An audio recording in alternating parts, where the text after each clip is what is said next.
gitna ng unos, matatag ang tinig. Good morning, ma'am. Katotohanan lamang tanging sinasambit. Kung para sa bayan, haharap buong tapang, pag-asa Good morning, ng everyone. masa We are here at to ng address the recent sambayanan. Dapat sa tungkulin, puso'y naglilingkod.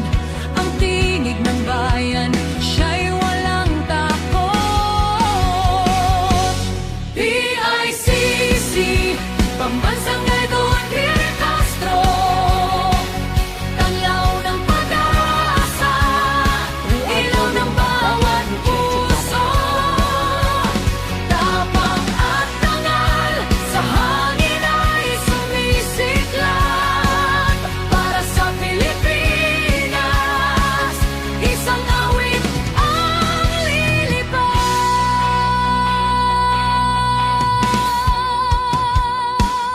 Sa bawat